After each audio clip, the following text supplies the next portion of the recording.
En este video hablaremos sobre la carta. Recuerda que es un documento que nos sirve para comunicarnos de manera escrita y que se escribe generalmente en prosa.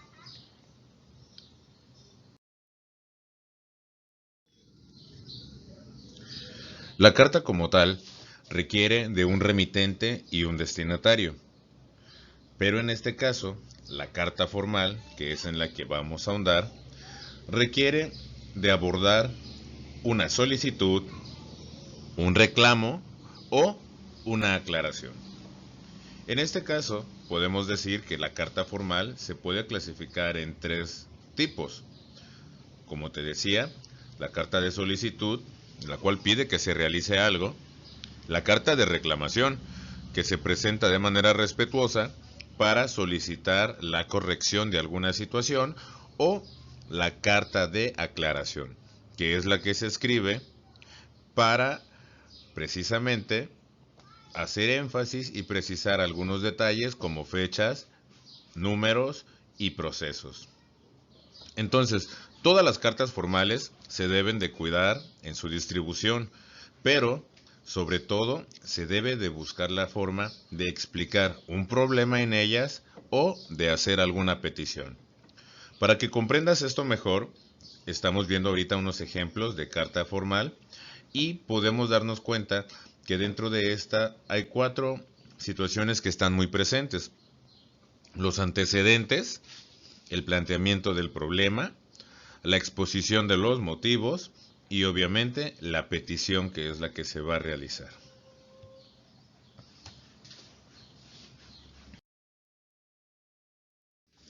La carta formal presenta elementos diversos. Sin embargo, hay cuatro elementos fundamentales que no podemos olvidar en una carta, como lo es la fecha y el lugar, el saludo, el cuerpo y la despedida. Sin embargo, en la carta formal, a esa sección que incluye el lugar y fecha y que incluye también el saludo, a eso le llamaremos encabezamiento. En algunas empresas, las cartas formales en esta parte del encabezado presentan un membrete, que es el logo de la empresa con el eslogan o el formato que la empresa ya tiene definido. Entonces, importante recordar que el lugar y fecha es donde se van a mencionar precisamente el lugar de donde se originó la carta y la fecha en que ésta fue escrita. Recuerda que siempre se coloca al lado derecho en la parte superior. Posterior a eso, se presenta el saludo. En este, se deja en evidencia si la carta es formal o amistosa o tal vez una notificación. Y puede empezar, como en el ejemplo, con un querida Carolina, estimada Sofía, apreciable Rubén. Vaya, cualquiera de esas fórmulas sirven para enunciar un saludo.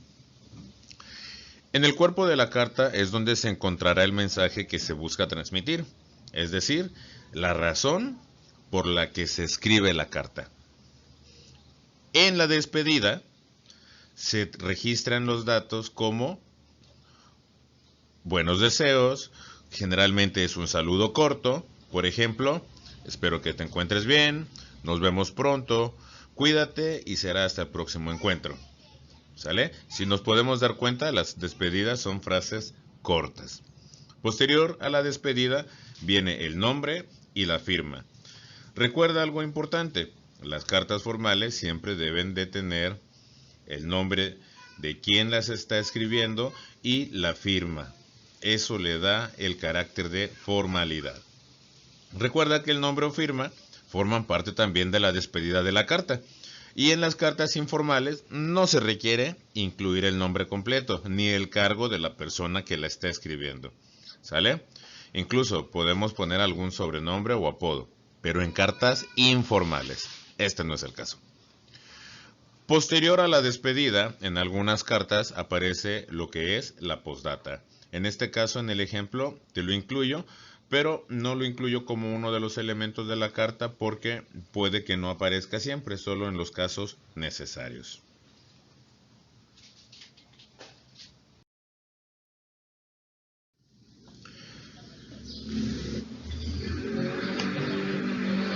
Y bien, hace un rato te decía de las fórmulas para el saludo, por ejemplo, o de las fórmulas para la despedida. Te decía que en el saludo podría ser como un querido, estimado, apreciable, y en las despedidas podría funcionar tal vez te comentaba, nos vemos pronto, cuídate y será hasta el próximo encuentro. Aquí tenemos algunos otros ejemplos de fórmulas de cortesía. Seguramente te estás preguntando qué son las fórmulas de cortesía. Bueno, dentro de la escritura de las cartas, las fórmulas de cortesía son muy importantes cuando queremos escribirlas. ¿Por qué? Porque muestran respeto hacia el destinatario y así creamos un ambiente propio también para la lectura de estos escritos. Recuerda que debes utilizar la fórmula adecuada según la profesión y el sexo del destinatario. Cuando no conocemos la identidad del destinatario, también debemos utilizar una fórmula adecuada para mantener el estilo cortés característico de las cartas formales. Recuerda también, todas estas fórmulas se pueden abreviar. Las abreviaturas para las cartas formales son muy importantes y se pueden utilizar en algunas ocasiones de forma incorrecta si no tenemos dominio de ellas. Entonces, aquí tenemos algunos ejemplos de formas de cortesía. Por ejemplo, para inicio, tenemos todas estas de acá. Todas estas. Los saludo, de mayor consideración, de parte del solicitante. Tenemos frases de cortesía también para el cuerpo de la carta, es decir, para cuando ya empezamos a redactar la petición, la solicitud o la aclaración. ¿Sale? Y tenemos ahí con un me dirijo a usted, por la presente me dirijo a usted, tengo el agrado de dirigirme a usted, el que suscribe, quienes suscriben, cuando es plural, cuando son varios, vaya los que hacen la carta, el abajo firmante, los abajo firmante, ¿sale? Y así también tenemos frases de cortesía para la despedida y como respuesta del destinatario, es decir, cuando se responde a la carta.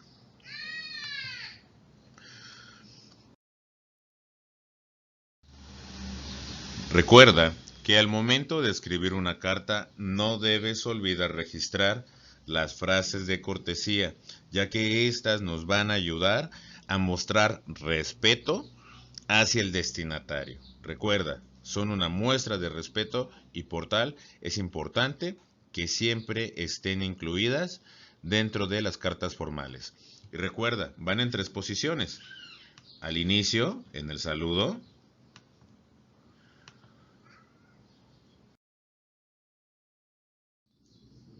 en el cuerpo y en la despedida. Las frases de cortesía también están presentes en otro tipo de cartas, por ejemplo, en las cartas institucionales o en las cartas informales, que son las que podemos enviar comúnmente a familiares, amigos o personas con las que se tiene confianza. Si tú te das cuenta, la forma en la que se enuncia la frase de cortesía, por ejemplo, de una carta formal, es muy diferente a las frases de cortesía que se pueden utilizar tal vez en una carta informal.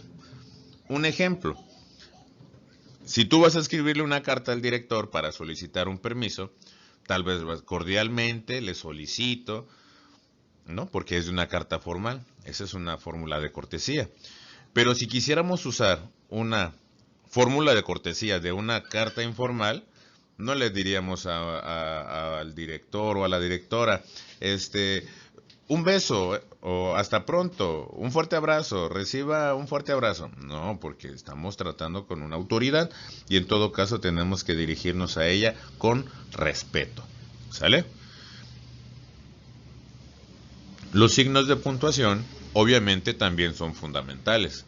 Por eso te menciono ahí los puntos más utilizados en las cartas, como lo es la coma. Este signo de puntuación es fundamental porque nos ayuda a establecer una pequeña pausa. El punto, que nos ayuda a finalizar un párrafo, una idea, vaya, o a finalizar un escrito. Entonces, recuerda, si la despedida está en tercera persona y la firma es parte de la oración, hay que hacer ahí ajustes. ¿Por qué? Porque debe de concordar la persona gramatical en toda la carta. Es decir, que si empezamos hablando en primera persona, no es conveniente tal vez que continuemos o finalicemos en una tercera persona, o en plural si empezamos en singular. Es importante cuidar esas cuestiones de redacción. Y por último, tocaremos el punto de las abreviaturas. Hace rato te decía que son un elemento indispensable en la redacción de cartas porque estas nos permiten representar una palabra o una idea en una menor cantidad de letras, en un mínimo espacio.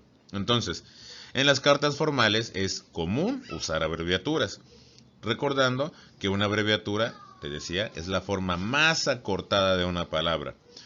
¿Por qué? Porque este incluye algunas letras importantes de la misma palabra y se cierra obviamente con un punto. Si tú observas la imagen que te estoy compartiendo aquí en el video, todas las abreviaturas cierran con un punto. Es ahí donde se da la observación de que se resumió la palabra hasta esa fórmula de letras, ¿sale? Las abreviaturas siempre deben escribirse igual, ¿sale? Y estas generalmente se emplean para consignar los datos, tanto del destinatario como del remitente, o sea, para registrar los datos del destinatario como del remitente. Un ejemplo, si a la persona que le vas a mandar la carta es un doctor, en lugar de anotar toda la palabra doctor, la puedes registrar con una abreviatura, D mayúscula y una R, ¿no? DR, punto, significa doctor. Incluso, también se emplean las abreviaturas como CD para ciudad o EDO para estado, al indicar el lugar en el que se escribe la carta, es decir, en la fecha, ¿no?